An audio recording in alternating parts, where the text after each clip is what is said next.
A história completa da substituição do cobre pelo alumínio na indústria elétrica. Para entender por que o cobre foi tão importante, precisamos voltar ao século XIX. Quando Samuel Morse inventou o telégrafo em 1837, era o cobre que corria dentro dos fios transmitindo os primeiros sinais elétricos a longas distâncias. Foi ele que deu voz ao mundo conectado pela primeira vez. Com a chegada da iluminação pública elétrica no final do século XIX, o cobre se tornou ainda mais essencial. Ele era o único metal que conseguia conduzir a eletricidade de forma eficiente, segura e confiável, suportando tanto as correntes baixas de uma lâmpada quanto a energia necessária para mover motores industriais. Já no início do século XX, enquanto cidades cresciam e fábricas se multiplicavam, o cobre se consolidava como a espinha dorsal da eletrificação em massa. Cada quilômetro de rede elétrica, cada motor, cada gerador e cada instalação doméstica dependia desse metal vermelho. Não era exagero dizer que, sem o cobre, a chamada Segunda Revolução Industrial teria sido muito mais lenta ou talvez nem tivesse acontecido como conhecemos hoje. Você já parou para pensar por que o cobre virou a espinha dorsal da eletricidade moderna? A resposta está em 3 palavras: condutividade, durabilidade e confiabilidade. Primeiro, a condutividade. Entre todos os metais comuns, apenas a prata conduz melhor a eletricidade do que o cobre. Isso significa que, para transmitir a mesma energia, um fio de cobre pode ser mais fino, mais eficiente e desperdiçar menos energia em forma de calor. Claro, usar prata para quilômetros de cabos seria economicamente impossível. Depois, vem a durabilidade. O cobre não apenas conduz bem, ele também é resistente à corrosão e mantém suas propriedades por décadas. Cabos de cobre instalados no início do século XX continuaram funcionando sem grandes problemas por 40, 50 até 70 anos em algumas redes elétricas. E, por último, a confiabilidade. O cobre é maleável o suficiente para ser moldado em fios sem quebrar, mas também forte o bastante para suportar a tensão mecânica. Isso causou menos falhas, menos risco de incêndio e sistemas mais seguros para indústrias, cidades e casas. Essas 3 juntas de qualidade fizeram a cobre um padrão ouro da eletricidade. Ele não era apenas mais um metal. Ele era o material que garantia que o mundo moderno pudesse literalmente acender suas luzes todos os dias. No início do século XX, a civilização elétrica tinha um rei absoluto: o cobre. Tudo, absolutamente tudo, dependia dele. Os cabos de telégrafo que cruzavam continentes? De cobre. As linhas telefônicas que conectavam cidades inteiras? De cobre. Os motores elétricos que faziam fábricas e bondes funcionarem? De cobre. E até a energia que chegava às casas e acendia lâmpadas era transmitida por cabos. De cobre. Essa dependência criou uma verdadeira infraestrutura global baseada em um único metal. Era como se o mundo tivesse colocado todos os seus ovos em uma única cesta. Se o cobre parasse de circular, o mundo moderno simplesmente pararia junto. Esse monopólio invisível do cobre parecia natural, porque não havia alternativa com a mesma eficiência e confiabilidade. Mas essa concentração também escondia um risco.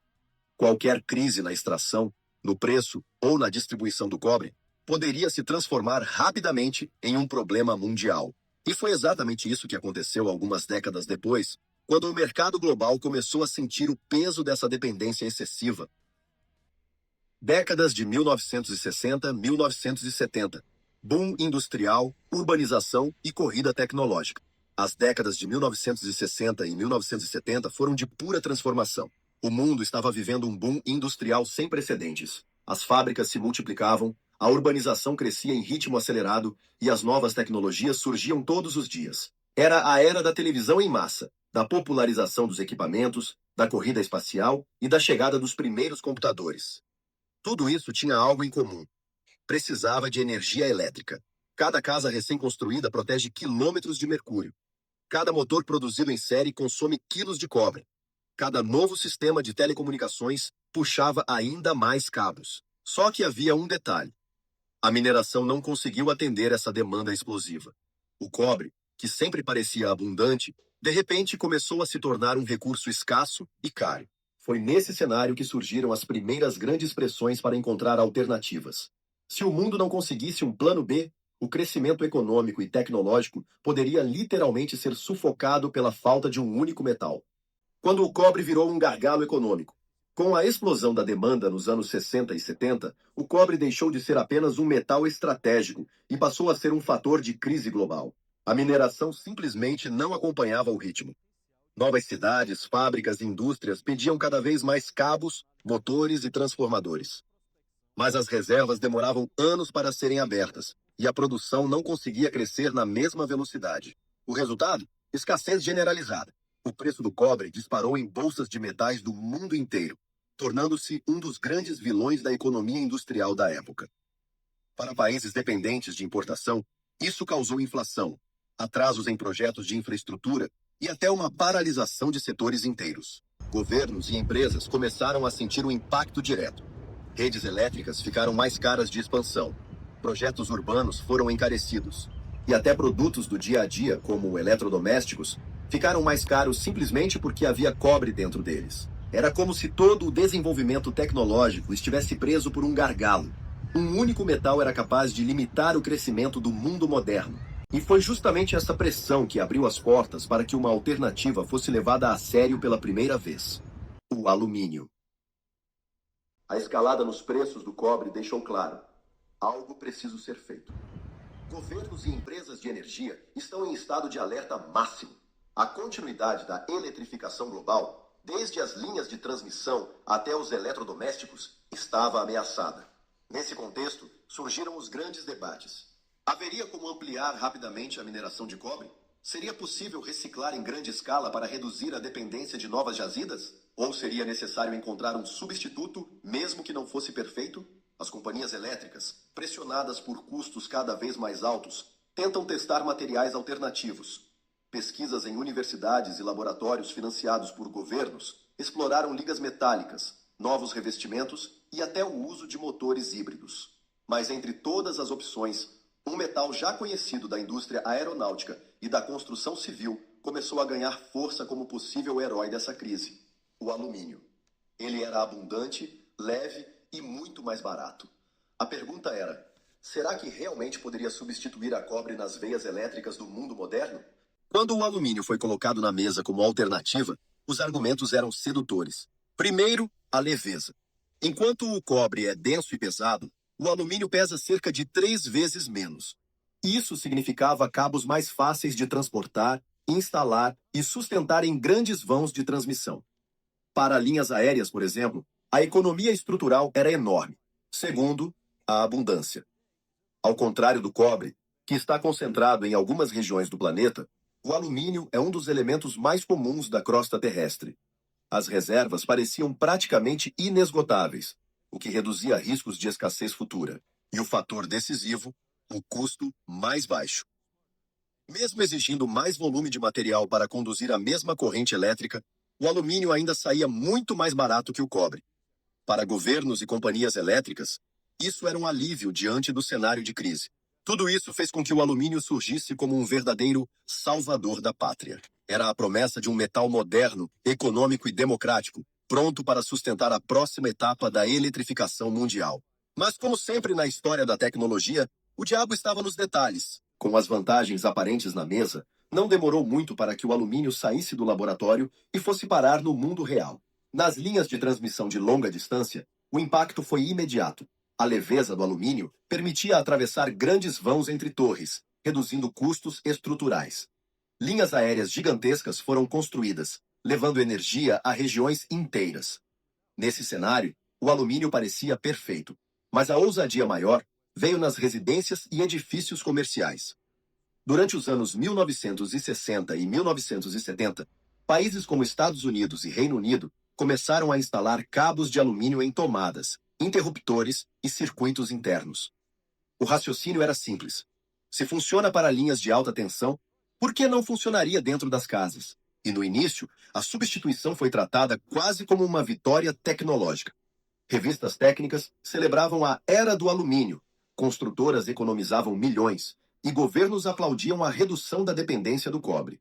Por um breve período, parecia que o mundo havia encontrado sua nova veia condutora de energia. Mas a pressa em adotar a novidade logo cobraria seu preço. A adoção do alumínio foi recebida quase como um triunfo civilizatório. A indústria elétrica enxergava nele a chance de romper com a dependência cara do cobre. O mercado celebrava gráficos mostrando quedas de custos em grandes obras, enquanto governos destacavam a abundância do metal como um fator de segurança estratégica. As revistas de engenharia dos anos 60 publicavam matérias otimistas. O alumínio era chamado de metal do futuro, símbolo de modernidade e progresso. Em anúncios publicitários, aparecia ao lado de arranha-céus, aviões e eletrodomésticos, tudo aquilo que remetia ao avanço tecnológico da época. E, de fato, por um breve período, parecia mesmo uma revolução.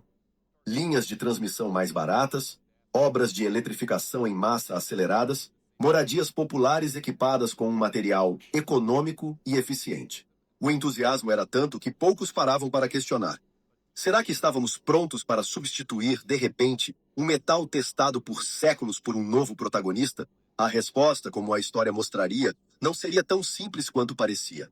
Não demorou muito para que os primeiros sinais de alerta aparecessem. O alumínio, embora promissor no papel, apresentava características físicas que se tornariam verdadeiras armadilhas no uso cotidiano. O primeiro problema foi a dilatação térmica. Sempre que a corrente passava, os cabos aqueciam e o alumínio se expandia. Quando esfriava, encolhia novamente. Esse ciclo repetido fazia com que conexões em tomadas e interruptores afrouxassem ao longo do tempo, criando pontos de mau contato, exatamente onde o risco de aquecimento excessivo e incêndio era maior. Outro obstáculo era a corrosão galvânica. Quando o alumínio entrava em contato com outros metais, como cobre ou aço, formava-se uma reação eletroquímica que corroía os fios. Isso comprometia ainda mais a confiabilidade das instalações. E havia ainda a baixa maleabilidade. Diferente do cobre, que pode ser dobrado e moldado sem grandes riscos, o alumínio tende a se partir quando manuseado repetidas vezes. Para eletricistas e instaladores, isso significava mais que dificuldade.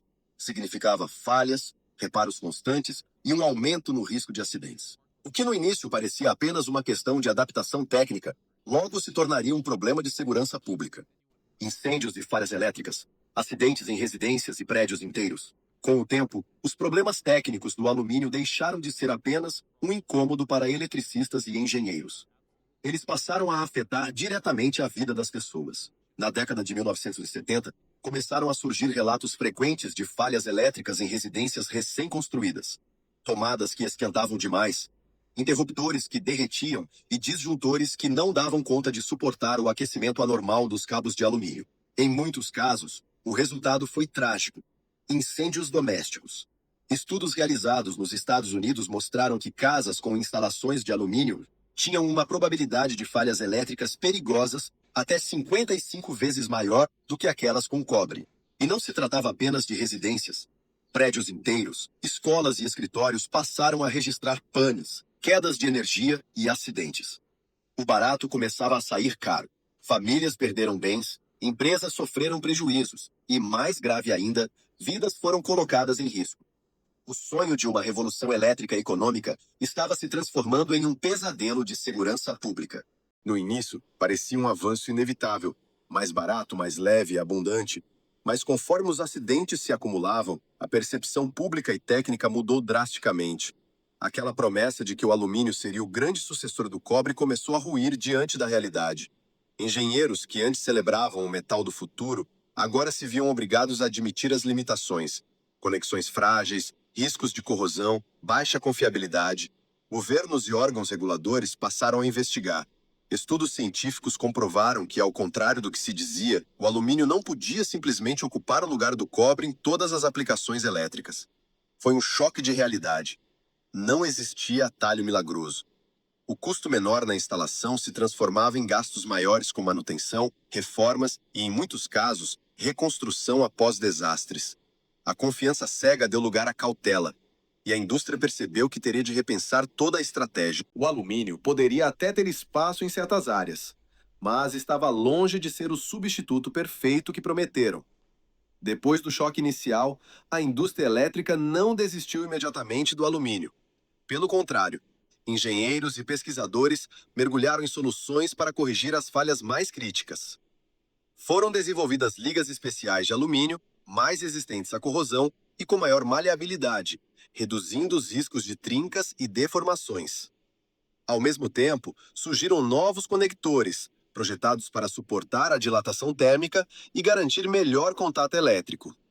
Esses conectores passaram a ser revestidos com materiais que minimizavam a oxidação, o grande vilão das falhas. Outra inovação foi a introdução de técnicas de instalação específicas, o uso de ferramentas calibradas para aplicar o torque correto, normas que exigiam inspeção periódica e procedimentos diferenciados em relação ao cobre.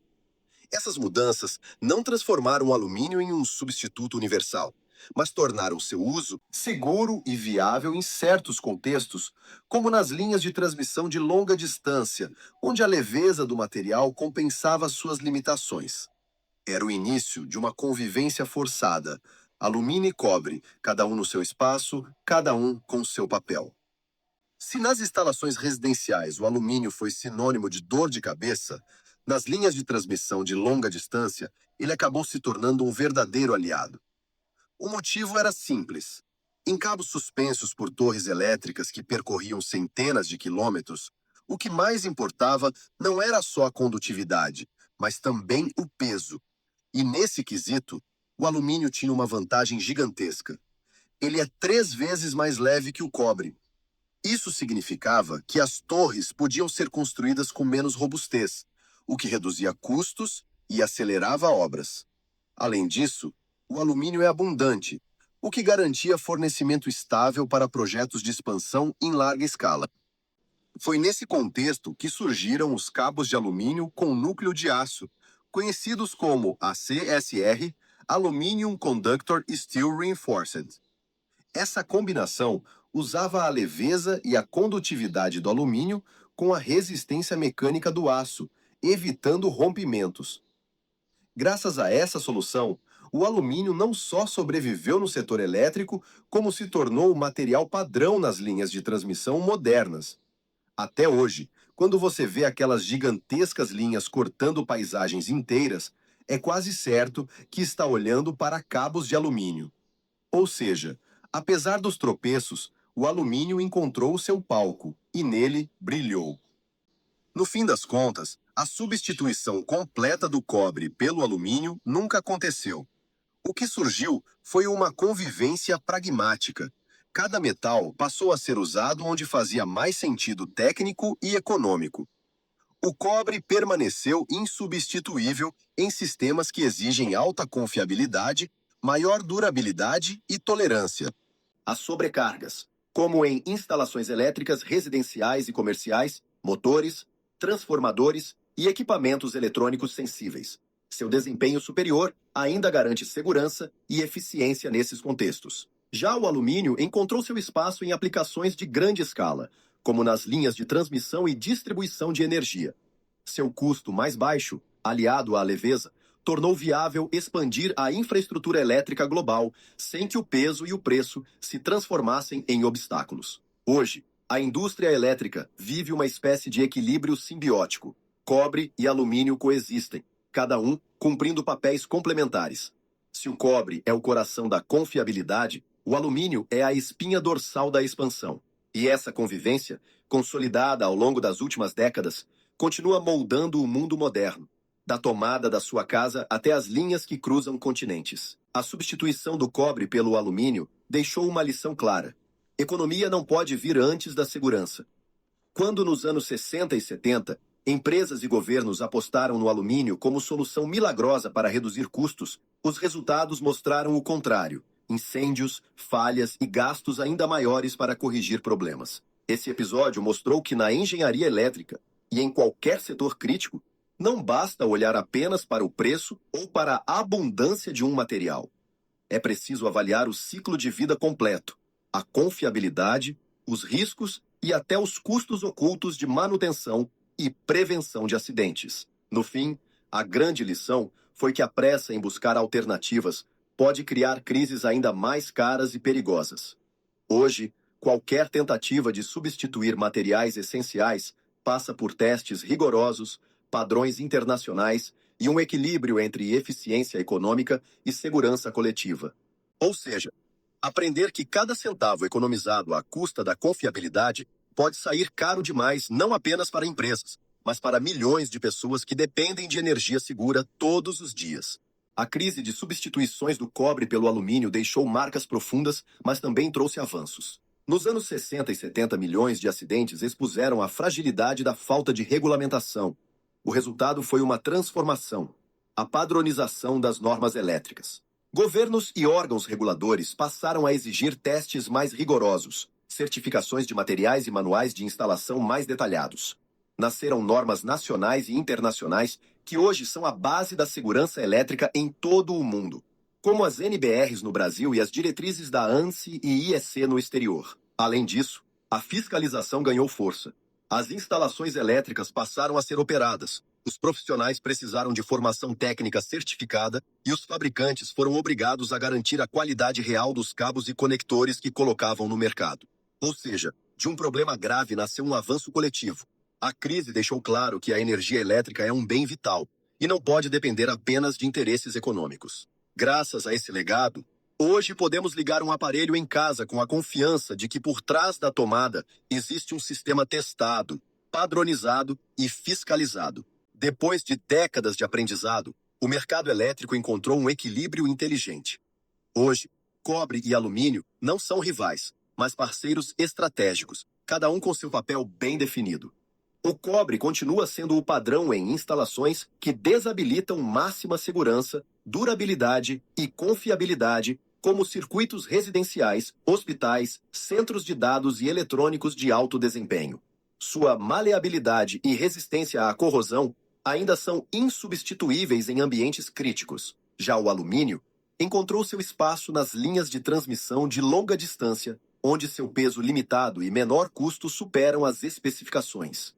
Ele também aparece em cabos de energia para grandes indústrias, em aplicações automotivas e até em aeronaves, onde a alavancagem é fator decisivo.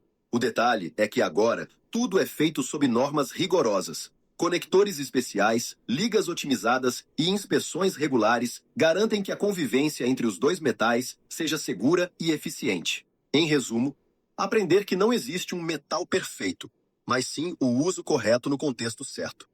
É exatamente essa visão que sustenta a indústria elétrica moderna. No fim, a lição é clara. Tecnologia não é só sobre inovação, mas sobre entender onde cada solução funciona melhor.